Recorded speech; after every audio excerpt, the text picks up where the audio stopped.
根据临床实证的显示，正确的选择加清治疗库是改善失禁性皮肤炎主要的关键。奇美医学中心加护病房的护理团队，结合伤口护理师、医师加药师，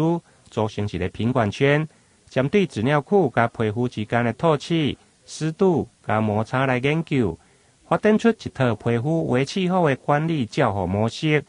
大大降低了加护病房失禁性皮肤炎的发生。尿布上，如果你选择闷热不透气的一个材质的时候，那反而会让你的屁股的环境啊是包覆在闷热材质，就很容易浸润。那加上大小便的失禁的时候，其实那些阿莫尼亚跟那些酵素跟镁，其实都会侵蚀我们的皮肤。所以要把这样子的一个环境去做一个改善，那就可以大大的增加我们在护理临床上照护的一个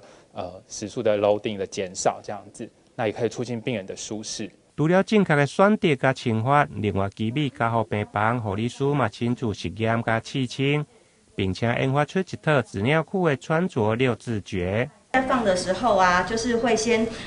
看一下，就是说它的防漏侧边要拉出来。那我们在就是小尿片在放置的时候，先把它对齐它的一个防漏侧边，好。然后对齐之后呢，先依照就是我们要执行放置的位置，然后先把它卷起来，就是卷的部分。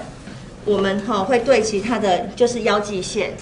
所以我们说卷齐就是对齐腰际线的部分，好，然后对准中线，然后让病人翻过去之后呢，同样的一样再把这边拨出来，